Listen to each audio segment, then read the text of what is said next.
Ya, saudara-saudara, selamat pagi. Hari ini kita memperingati korban Tuhan Yesus di kayu salib. Ya,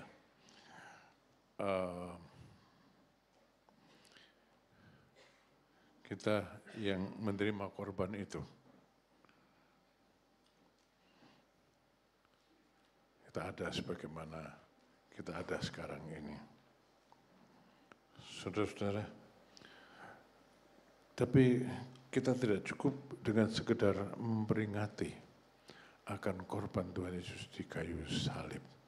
Setiap tahun kita memperingati dan peringatan akan berlalu begitu saja.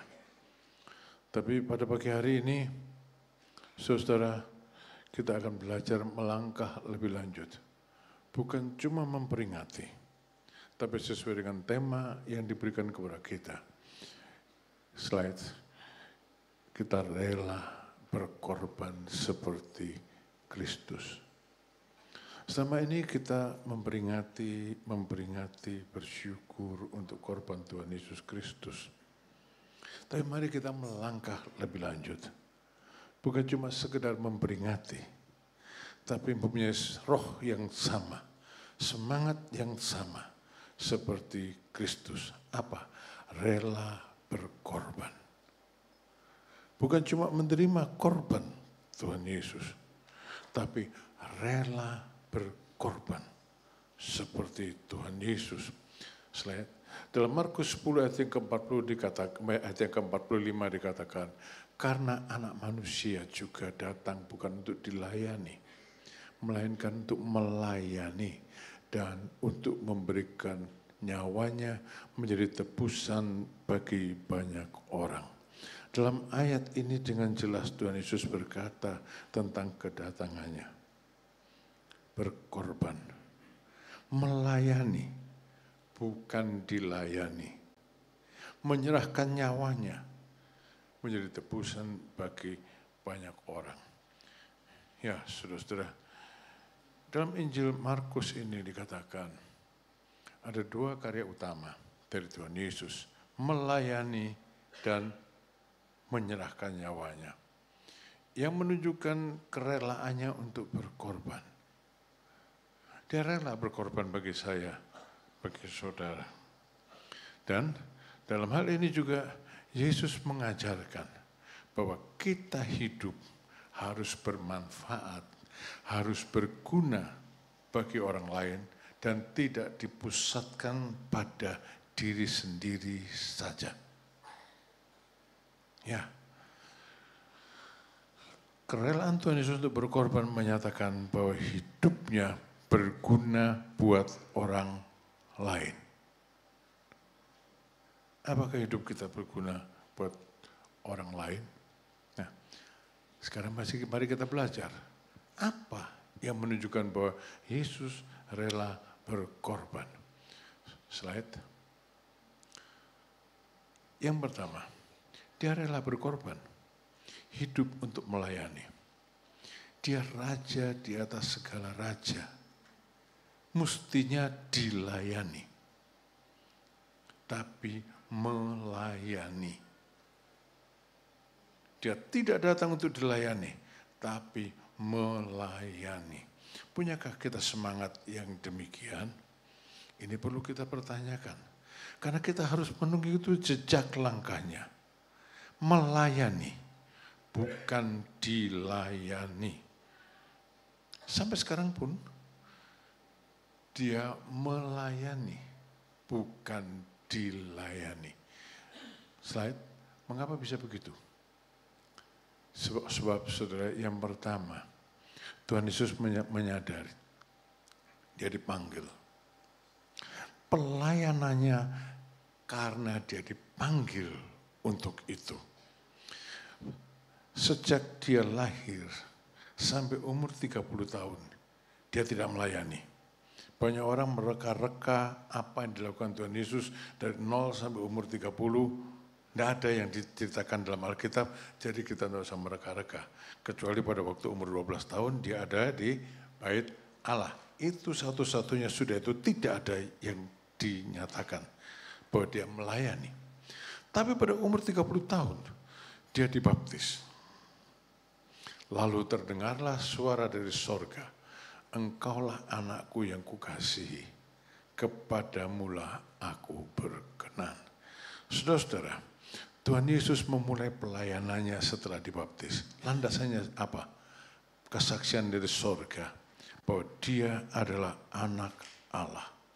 Dia melayani dengan landasan, aku adalah anak Allah. Pengakuan dari sorga bahwa dia adalah anak Allah. Itu sebabnya dalam pelayanannya dia bilang, aku melihat apa yang Bapa lakukan. Itulah yang aku lakukan. Apa yang aku lihat dilakukan oleh Bapa, itulah yang aku lakukan. Saudara-saudara, jadi Tuhan Yesus mulai pelayanannya dengan landasan yang jelas. Aku adalah anak Allah. Bukan dengan landasan yang lain. Dan ini menyebabkan pelayanannya yang sejati itu dimulai dengan panggilan yang jelas. Sehingga disertai dengan kesungguhan dan kerelaan berkorban. Apapun yang terjadi, karena panggilannya jelas, landasannya tak tergoyahkan, maka Tuhan Yesus melayani. Pada waktu orang menerima pelayanannya, dia melayani. Pada waktu dia ditolak, dia melayani. Dan melayani. Saudara-saudara, kita perlu punya landasan pelayanan yang jelas, ya, sehingga kita nggak bilang, pelayanan saya nggak didukung. Ya, toh banyak orang mogok dalam pelayanan karena merasa pelayanannya tidak didukung, tidak punya landasan yang jelas dalam pelayanannya. Kita harus punya landasan yang jelas, saudara. Anak-anak Allah. Dan kemudian, slide berikutnya. Pelayanannya kepada siapa? Kepada mereka yang membutuhkan. Pelayanan Yesus tidak ditujukan kepada segolongan orang tertentu, tapi pelayanan Yesus ditujukan kepada orang yang membutuhkan. Tidak melihat orang ini benar apa enggak benar, tidak melihat orang terhormat atau enggak terhormat, tidak melihat kedudukan dan sebagainya. Dia melihat orang ini perlu dilayani dan dia melayani. Dan dia melayani sesuai dengan kebutuhan. Melalui siapa yang butuh dilayaninya? Ternyata ada orang-orang yang tersisih, ada orang-orang yang tidak berdaya, orang-orang yang memerlukan bantuan. Ya. Dan tadi kita nyanyi, dia datang bukan sebagai hakim.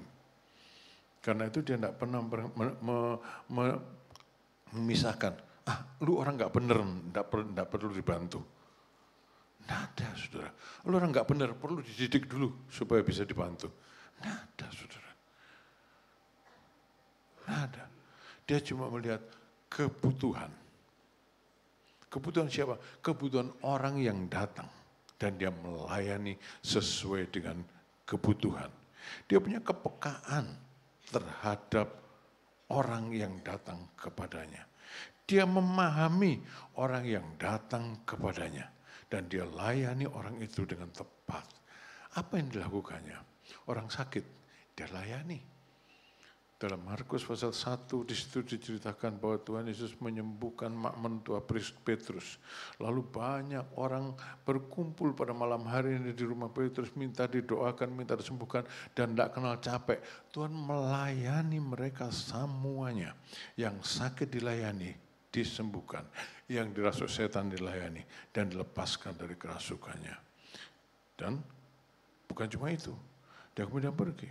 Dan dalam Markus pasal 2 ayat 1-11, di situ diceritakan tentang seorang lumpuh yang berdosa. Orang itu ditaruh di muka kaki Tuhan Yesus, diturunkan dari atap, ditaruh di muka kaki Tuhan Yesus. Maka Tuhan Yesus tidak bilang, kamu berdosa, tidak pantas dilayani. Tapi justru Tuhan Yesus bilang Tuhan Yesus berkata, dosamu sudah diampuni. Lalu bangunlah engkau dan berjalanlah. Pelayanan Tuhan Yesus itu paripurna, saudara. Dosa diampuni, penyakit disembuhkan. Dan setelah itu dia jauh-jauh menyeberang danau untuk menemui satu orang di Gadara, di Gerasa. Cuma satu.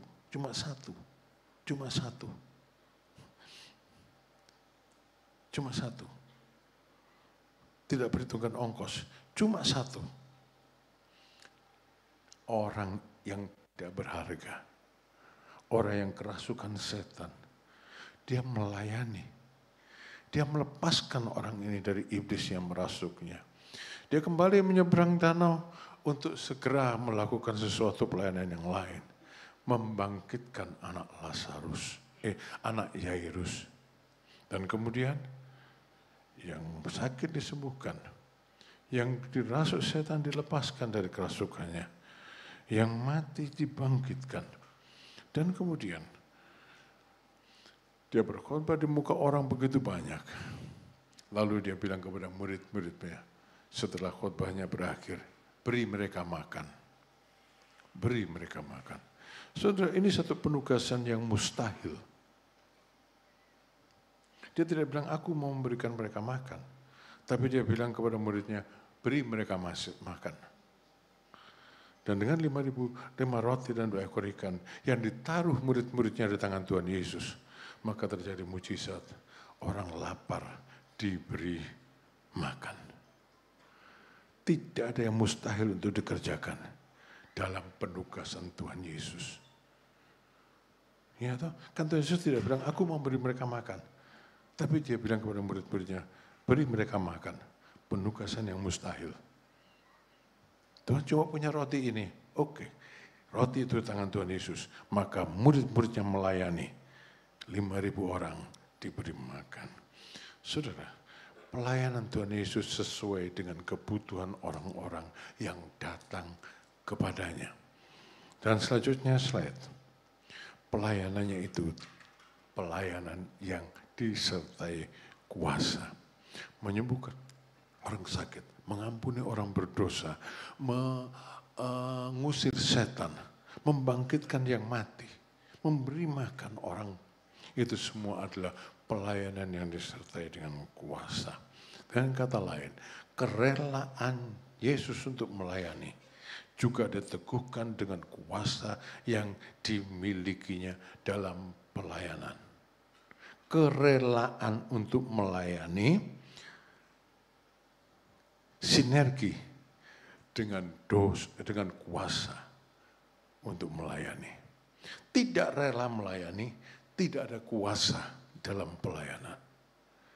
Kerelaan untuk melayani tidak menggerutu, tidak mengomel, melakukan dengan rela. Dikatakan Allah mengurapi Yesus dengan Roh Kudus dan kuat kuasa. Dia, yaitu Yesus, berjalan berkeliling sambil berbuat baik dan menyembuhkan semua orang yang dikuasai iblis. Sebab Allah menyertai dia, sebab Allah mengurapi dia.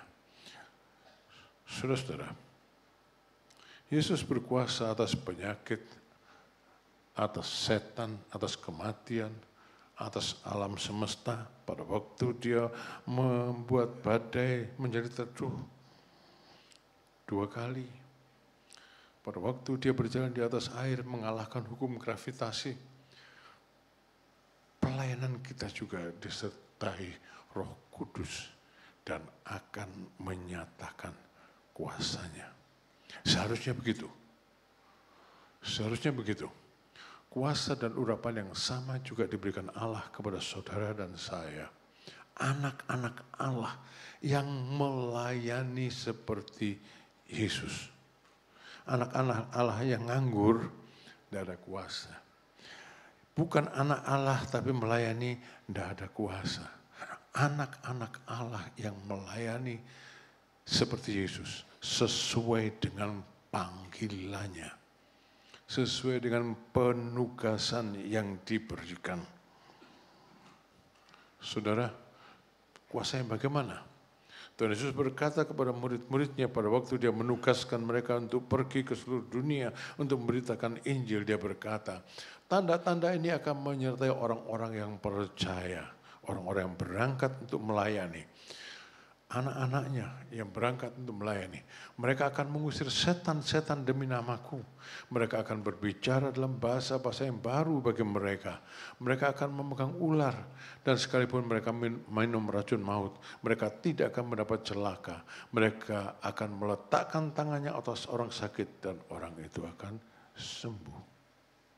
Saudara, itu yang dikatakan Tuhan menyertai pelayanan anak-anak Allah. Kita tidak mengejar mujizat, tapi mujizat menyertai kita. Kita tidak mengejar kuasa, tapi kuasa menyertai kita. Kalau kita sebagai anak-anak Allah melayani dengan landasannya benar, karena aku anak Allah, maka aku melayani. Melakukan apa yang Tuhan tugaskan. Dan saudara-saudara, kita lanjut. Tapi sebelum saya lanjut dengan slide ini, jadi saya mau tegaskan, Yesus melayani dengan dasar dia adalah anak Allah. Melayani orang yang melayani sesuai dengan kebutuhan orang yang datang kepadanya. Tidak pandang muka. Kemudian dengan kuasa. Dan mari kita, kalau kita rela berkorban seperti Kristus, kita melayani. Kita melayani. Sebagai anak-anak Allah kita melayani. Dengan urapan Roh Kudus, dengan kuasa Tuhan. Melayani sesuai dengan kebutuhan orang-orang yang datang kepada kita. Ya, saudara-saudara, jangan pandang muka. Tadi saya tanya kepada Pak Heru tentang pelayanan sebelum ibadah tadi.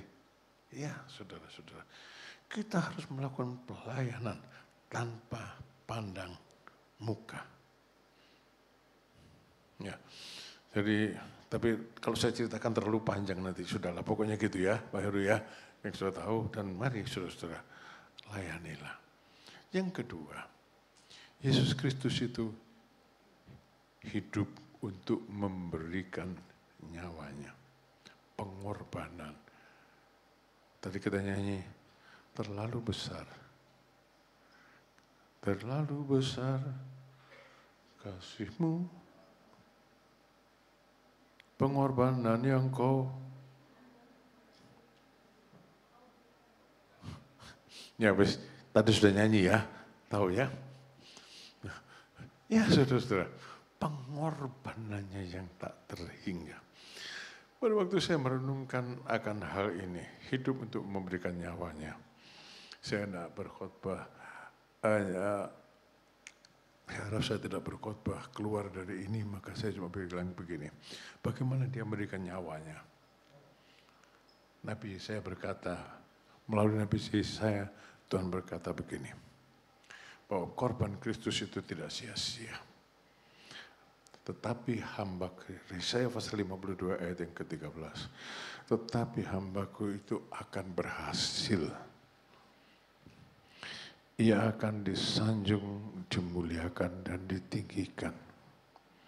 Seperti banyak orang tertegun melihat dia. Begitu buruk rupanya. Seperti bukan manusia lagi. Dan bukan seperti anak manusia lagi. Demikianlah dia membuat tercengang banyak bangsa. Dan raja-raja mengatupkan mulutnya terhadap dia. Karena apa yang tak pernah diceritakan kepada mereka, telah mereka lihat. Apa yang tak pernah mereka dengar, telah mereka pahami. Apa? Pengorbanan Tuhan Yesus. Yang begitu mengerikan. Sehingga tadi dikatakan seperti bukan manusia lagi. Seperti bukan anak manusia lagi. Dia dibantai habis-habisan. Sebelum disalibkan, selama proses penyaliban, dia dibantai habis-habisan. Tapi saya kemudian berkata begini, Dalam Yesaya pasal 53, siapakah yang percaya pada berita yang kami dengar? Kepada siapakah tangan kemuliaan Allah dinyatakan? Kepada orang yang percaya pada berita yang didengar oleh Yesaya tentang korban Tuhan Yesus Kristus. Sebagai taruk ia tumbuh di hadapan Tuhan, sebagai tunas di tanah yang kering. Ia tidak tampan dan semaraknya pun tidak ada sehingga kita memandang dia. Rupa pun tidak sehingga kita menginginkan dia. Ia dihina dan dihindari orang. Seorang yang menderita sengsara dan biasa menderita kesakitan. Ia sangat dihina sehingga orang menutup mukanya terhadap dia. Dan bagi kita pun ia tidak masuk hitungan. Bagi saudara dia masuk hitungankah? Bagi kita pun dia tidak masuk hitungan. Tetapi penyakit kitalah yang ditanggungnya. Kesengsaraan kitalah yang dipikulnya. Padahal kita mengira, kata Yesaya. Orang Yahudi mengira, orang yang tidak percaya mengira. Dia kena tulah. Dia dipukul dan ditindas Allah. Tetapi ia ditikam oleh karena segala pelanggaran kita. Oleh segala pemberontakan kita, dia diremukkan. Ganjaran yang mendatangkan keselamatan bagi kita ditimpakan pada dia. Kita yang harusnya binasa, hidup dan diselamatkan. Dia binasa, tubuhnya binasa, dan oleh bilur-bilurnya kita disembuhkan. Saudara-saudara, 2 kali dikatakan kita disembuhkan. Kita disembuhkan. Saudara-saudara, dia memberikan nyawanya dan dia berhasil. Itu sebabnya saudara dan saya ada di tempat ini. Tapi seberapa jauh keberhasilan Kristus itu dinyatakan kepada kita? Kepada siapakah tangan kekuasaan Allah dinyatakan? Kepada orang yang percaya kepadanya. Percayakah kita kepadanya? Saudara jawab dalam hatimu. Seberapa besar saudara sudah percaya kepada dia. Tapi Yesus mengorbankan dirinya. Oleh korban tubuh jasmaninya, kita diperdamaikan dengan Allah.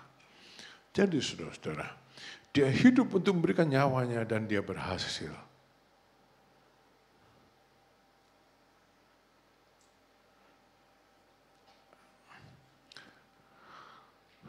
Ya, dalam satu kasih tanpa syarat. Dengan kasih yang tanpa syarat. Pengorbanan Kristus membuktikan bahwa kasihnya kepada manusia yang berdosa adalah kasih yang tanpa syarat. Kan tidak ada seorang pun yang dapat memenuhi syarat untuk menerima. Kalau ada syaratnya, tidak ada orang yang memenuhi. Kalau syaratnya Tuhan Yesus seperti kita, orang nggak benar nggak perlu ditolong. Siapa yang bisa ditolong? Tapi kalau halnya demikian, maka dia datang sebagai hakim, bukan sebagai juru selamat. Kalau kita rela berkorban sebagai Tuhan Yesus Kristus, coret satu hal di dalam pikiran dan hati saudara, dia orang nggak benar. Siapa yang mengangkat kita sebagai hakim untuk menyatakan seseorang tidak benar? Kan kita sendiri nggak benar.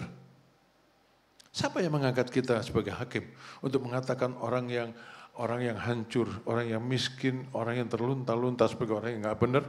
Apa kita benar? Tapi Tuhan Yesus melakukannya dengan tepat, tanpa syarat. Pengorbanannya tanpa syarat. Tidak seorang pun dapat memenuhi syarat. Karena semua orang berdosa. Dalam Roma pasal 3:23 dikatakan, karena semua orang sudah berdosa dan kehilangan kemuliaan dari Allah. Namun oleh anugerah kita mendapat keselamatan. Kalau kita ada di tempat ini sekarang, jangan pernah bilang ada orang nggak benar. Ingat, sangat besar anugerahnya yang telah ku terima. Sesat aku dulu kalah, kini dipimpinnya. Jangan lupakan asal kita dari mana. Tolonglah orang yang masih berada pada situasi kita dulu. Saudara-saudara, kasihnya tanpa syarat. Kasihnya tanpa syarat. Lalu, slide berikutnya. Kasih itu dibuktikannya. Ya. Kasih itu dibuktikannya bukan cuma dengan ngomong. Dia mengajar murid-muridnya. Tapi dia meneladankan kasihnya dengan pengorbanan itu. Dengan mengorbankan nyawanya. Ia memberikan nyawanya. Lalu dia bilang kepada murid-muridnya demikian. Orang-orang yang tidak memenuhi syarat. Saya katakan, murid-murid Tuhan Yesus itu orang-orang yang memenuhi syarat. Tidak memenuhi syarat. Syarat orang Farisi dan ahli Taurat. Tuhan Yesus bilang kepada murid-muridnya, tidak ada kasih yang lebih besar dari kasih seorang yang memberikan nyawa bagi sahabatnya. Yesus adalah sahabat orang berdosa. Dia datang sebagai manusia. Dia melayani. Dia adalah sahabat orang berdosa. Ya, bukan sahabat orang yang merasa dirinya benar. Dia adalah sahabat orang berdosa, bukan sahabat dari orang yang merasa dirinya benar, yang merasa dirinya hebat. Dia adalah sahabat orang yang terbuang. Dan kepada murid-muridnya ini, Simon orang Selot. Tuhan Yesus itu kadang-kadang saya pikir suka bergurau juga meskipun enggak ngomong. Simon orang Selot dipasangkan dengan Matius pemungut cukai. Ya, apa enggak cakaran terus? Saya pikir kadang-kadang Tuhan Yesus juga bergurau juga. Dan kadang-kadang Tuhan Yesus juga berlagak enggak tahu meskipun dia tahu. Yudas itu mencuri uang kas. Tuhan Yesus menang baik, diteruskan aja, terusin aja. Mencuri uang kas. Kan bisa Tuhan Yesus memecat Yudas. Sulit kita pahami. Tapi dia memberikan kesempatan, dan kesempatan, dan kesempatan. Kalau kesempatan itu dibuang, maka jadilah Yudas Iskariot, pengkhianat yang mati dan masuk neraka. Jadi saudara-saudara, kasih itu dibuktikan. Mari kita buktikan kasih Tuhan. Dan slide berikutnya. Kasih yang terbesar. Dalam Roma pasal 5 ayat 8 dinyatakan bahwa Yesus mati buat kita. Bukan karena kita baik dan berkenan. Melainkan pada saat kita masih berdosa. Itu sebabnya dikatakan kasihnya tanpa syarat. Yang berdosa monggo. Ya, yang gagal hidupnya monggo. Yang dibuang oleh masyarakat monggo. Dan kalau saudara baca dalam Lukas pasal 14, yang datang kepada Tuhan Yesus adalah orang berdosa, wanita pelacur, pemungut cukai.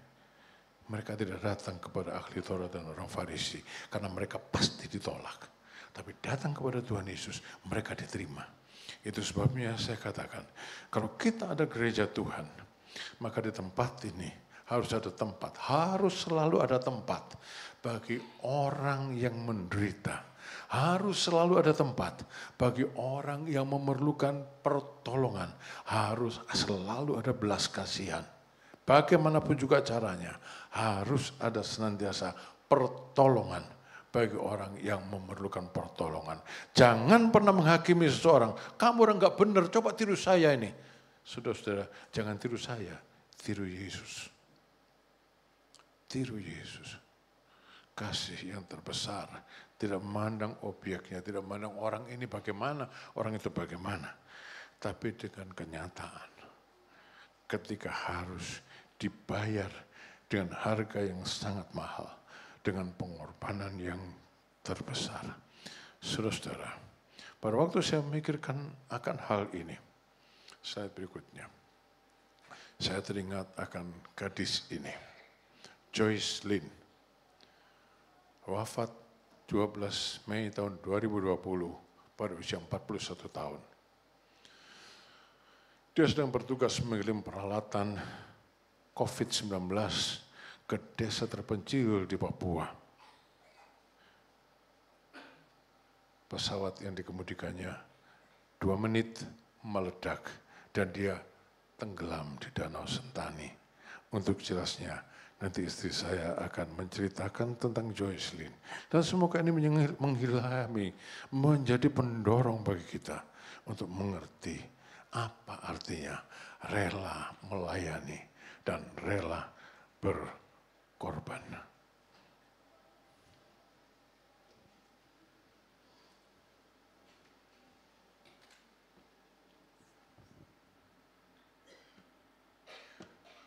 Perlu dibantu.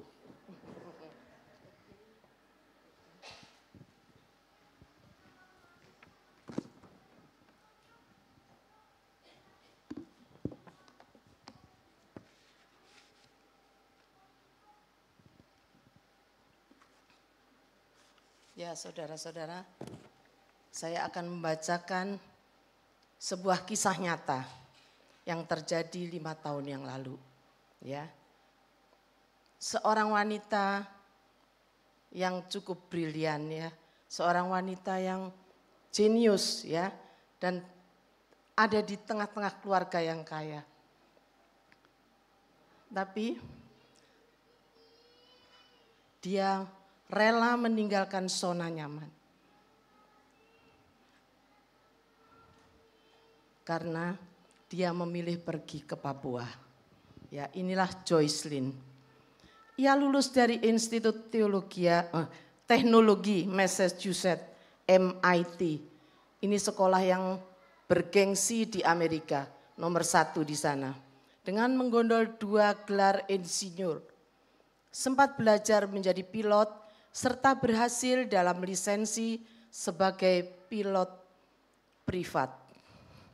Ia adalah Joyce Lin yang ada di situ tadi, ya. Ia berpengalaman 10 tahun sebagai opsir angkatan udara, lalu bekerja di sektor swasta, yaitu cyber security. Namun, desakan jiwanya untuk terlibat dalam pelayanan Kristiani tidak kuasa dia tolak. Semangat itu membawanya dia belajar di Sekolah Tinggi Teologi Gordon Conwell. Di situ Joyce berkenalan dengan suatu organisasi Mission Aviation Fellowship, itu MEF, ya, terkenal, ya, MEF, yang melayani penerbangan di kawasan terisolir di pedalaman Papua, Kalimantan, dan beberapa negara Afrika. Joyce membawa kabar baik dan cinta kasih ke daerah-daerah yang terpencil. Saat magang antar semester, Joyce itu memilih pergi ke Papua untuk belajar bekerja pada MEF. Pada waktu kembali ke kampus, dia bertekad, ya, untuk melamar pekerjaan di MEF apabila studi teologinya selesai. Walaupun ini tidak ada jaminan bahwa dia akan diterima. Nah, untuk bekerja di MEF, Joyce juga harus memenuhi standar MEF dengan belajar instrumen rating dan mendapat lisensi pilot komersial. Sementara dia juga harus dapat mengelola sakit punggungnya yang sering kambuh. Jadi dia punya sakit punggung yang harus diatasinya. Tapi peluang terbuka bagi Joyce dan setiap rintangan teratasi. Pada bulan September tahun 2019, Joyce tiba di Sentani, Papua, sebagai pilot MEF dan spesialis IT. Luar biasa, ya. Dengan cepat, Joyce menyesuaikan diri dan menjadi bagian dalam tim. Ada saat yang istimewa buat Joyce. Suatu hari, ada seorang perempuan yang sedang sakit parah ya, tidak mungkin duduk di dalam pesawat. Sehingga Joyce membantunya untuk duduk di lantai dan memberikan pengikat ya, pengaman di pesawat terbang. Lalu Joyce ini berdoa. Air matanya menggenang dan suaranya serak menyelesaikan doanya. Bukan air mata duka, tetapi air mata haru karena dia dapat membawa kabar baik dan pengharapan. Sebuah momen yang istimewa buat Joyce saat itu. Lalu pesawatnya lepas landas dari sebuah airstrip sederhana di pegunungan Papua. Ia menerbangkan pasien itu ke kota Sentani untuk mendapat perawatan yang diperlukan. Itulah penerbangan evakuasi medis ya, pertama MEF sejak lockdown COVID-19. Dan menjadi penerbangan evakuasi medis yang pertama dalam pelayanan Joyce. Dan Joyce berkata, saya merasa mendapatkan keistimewaan dapat melayani gereja-gereja dan para pewarta kabar baik di Papua yang terus berusaha menjangkau desa-desa yang terisolir agar penduduknya dapat mengalami transformasi secara fisik dan spiritual. Itulah pernyataan Joyce Lin. Direktur wilayah serta rekan-rekan sekerjanya memberi kesaksian tentang dedikasi Joyce yang luar biasa dalam komitmennya untuk dipakai oleh Tuhan membagikan kasih-Nya kepada sesama. Joyce mengatakan kepada anggota tim bahwa dia merasa menemukan makna hidupnya dalam pelayanan melalui MEF di Papua. Dia merasa impiannya menjadi kenyataan melalui tugas-tugas dan tanggung jawabnya di Papua walaupun punggungnya sakit ya. Kerjanya dihargai dan membawa manfaat utama bagi mereka yang terisolir. Dan Joyce selalu dapat melihat harapan di balik beragam tantangan yang harus dihadapi di medan yang tidak mudah di Irian Jaya ya, di Papua.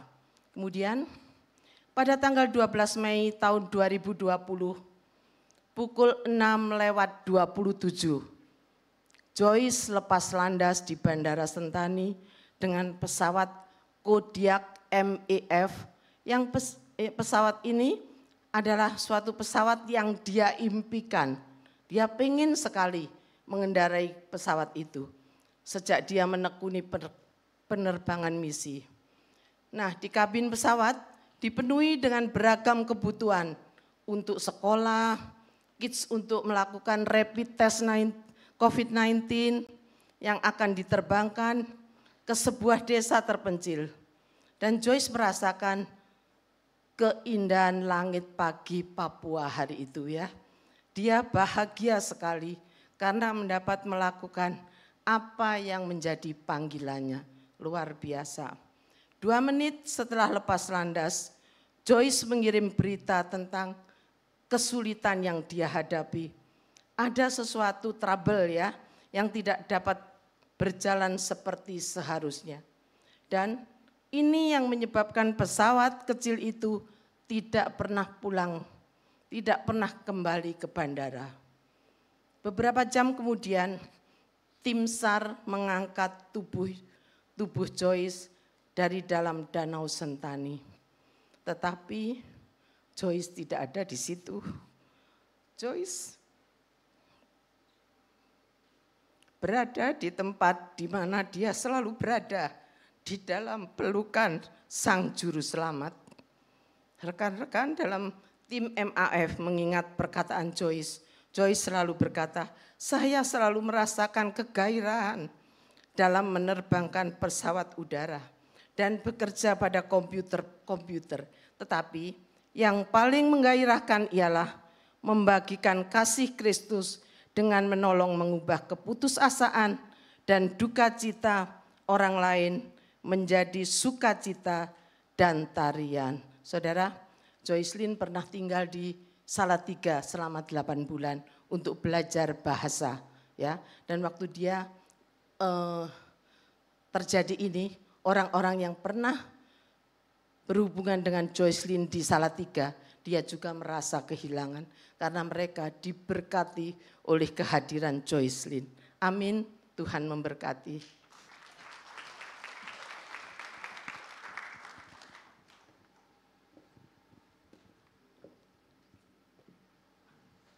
Ya saudara, ini ada hidup yang rela berkorban. Membaca kisah Joycelyn ini susah bagi saya untuk tidak meneteskan air mata. Seorang yang punya masa depan yang luar biasa di dunia. Hanya orang yang jenius bisa kuliah di MIT, universitas nomor 1 di dunia. Dan dia bukan cuma dapat 1 gelar, 2 gelar. Perwira Angkatan Udara, direktur perusahaan cyber, tapi dia memilih Papua, panggilan untuk melayani, rela untuk berkorban. Saudara-saudara, mari hari ini putuskan dalam hidup saudara. Saya tidak tahu berapa banyak saudara mau berkorban, tapi Yesus sudah berkorban untuk saudara. Rela berkorban untuk Tuhan Yesus. Saudara, saya undang worship leader, singer, untuk maju ke depan. Pengen masuk dalam perjamuan kudus. Perjamuan kudus ini Tuhan Yesus berbicara tentang tubuhnya. Ya saudara-saudara, dalam surat Kolose dituliskan bahwa kita diperdamaikan dengan Allah Bapa oleh korban tubuh jasmani Kristus. Oleh korban tubuh jasmani Kristus. Dan Tuhan Yesus bilang tentang roti dan anggur yang akan kita makan dan minum ini. Ini adalah tubuh dan darahku. Ini adalah tubuh dan darahku. Saudara-saudara, perlakukan roti dan anggur yang akan kita terima pada hari ini dengan hormat. Seperti kepada Tuhan Yesus Kristus sendiri. Dengan penghormatan, dengan kesungguhan hati. Seperti kepada Tuhan Yesus Kristus sendiri. Oleh korban tubuh jasmani Kristus. Oleh bilur-bilurnya kamu disembuhkan. Darahnya menjadi korban tebusan bagi banyak orang. Mari kita berdiri bersama-sama. Kita nyanyikan nyanyian tadi.